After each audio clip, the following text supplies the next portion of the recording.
ശ്രീ വിജി തമ്പി അല്പസമയം മുമ്പാണ് മലയാളത്തിൻ്റെ പ്രിയപ്പെട്ട എഴുത്തുകാരൻ നമ്മോട് യാത്ര പറഞ്ഞിരിക്കുന്നത്.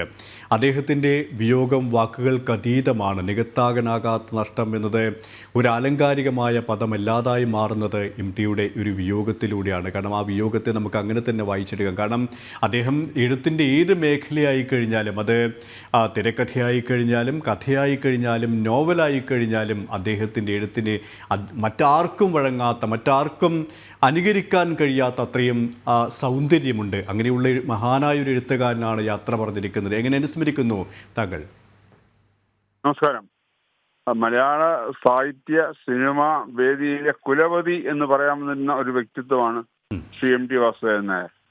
മലയാള സാഹിത്യത്തിന് ഒരു മാറ്റം വരുത്തിയത്, അതായത് പഴയ നാടകീയമായ സാഹിത്യത്തിൽ നിന്നും വളരെ വ്യത്യസ്തമായ രീതിയിലുള്ള സാഹിത്യത്തിൽ ഒരു മാറ്റം വരുത്തിയത്, സിനിമയ്ക്കൊരു മാറ്റം വരുത്തിയത്. സിനിമയ്ക്ക് ഇപ്പം പഴയ രീതിയിലുള്ള സിനിമകളിൽ നിന്നും ഉമ്മറപ്പെണ്ണ് അതുപോലെയുള്ള സിനിമകളിലൂടെ സിനിമയ്ക്ക് തന്നെ സിനിമയുടെ ഒരു മൊത്തം അതിൻ്റെ ഒരു ഗ്രാഫ് പോലും മാറ്റിയ ഒരു വ്യക്തി. എല്ലാ രീതിയിലും മലയാള സിനിമയ്ക്കോ മലയാള സാഹിത്യത്തിനോ ഒരിക്കലും മറക്കാൻ പറ്റാത്ത, അതായത് ഇനിയും അദ്ദേഹം കാലങ്ങളോളം പൂർണ്ണ ആയുസ്സോടുകൂടി തന്നെ അദ്ദേഹം മലയാളികളുടെ മനസ്സിൽ ജീവിച്ചിരിക്കും. ആ ഒരു അത്രയും ഒരു വലിയ വ്യക്തിത്വമാണ് ഇവിടെ പറഞ്ഞു പോയത്. പിന്നെ നമുക്ക് വിട പറയുക എന്ന് പറയുന്നത് കാലത്തിന്റെ ഒരു ആവശ്യകതയാണ്. അത് നമുക്ക് ആർക്കും ആരെയും തടഞ്ഞു നിർത്താൻ പറ്റില്ല. കാരണം അവരുടെ ജീവിതകാലം കഴിയുമ്പോൾ അവർ ഈ ഭൂമിയിൽ നിന്നും മറയും. പക്ഷെ അവർ ഭൂമിയിൽ നിന്ന് പോയാലും അവര് സൃഷ്ടിച്ചു വെച്ച ആ ചൈതന്യം ഈ ലോകത്ത് നമ്മളെല്ലാം ഉള്ളിൽ എന്നും നിറഞ്ഞു നിൽക്കും. MT വാസുദേവൻ നായർ എന്ന് പറഞ്ഞൊരു വ്യക്തിയെ നമുക്ക് മലയാള സാഹിത്യത്തിനോ മലയാള സിനിമയ്ക്കോ മലയാളിക്കോ ഒരിക്കലും മറക്കാൻ പറ്റാത്ത അത്രയും കാര്യങ്ങളാണ് അദ്ദേഹം ചെയ്തു വെച്ചിട്ടുള്ളത്.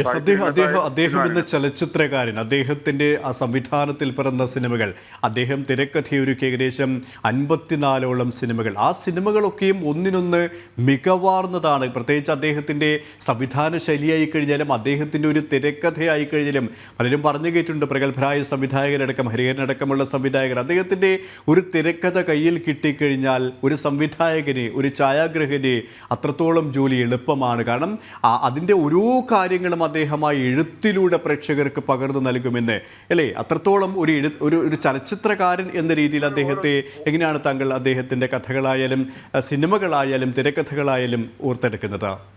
അദ്ദേഹത്തിന്റെ ഓരോ സിനിമകളും ഓരോ നാഴികക്കല്ലുകളാണ്.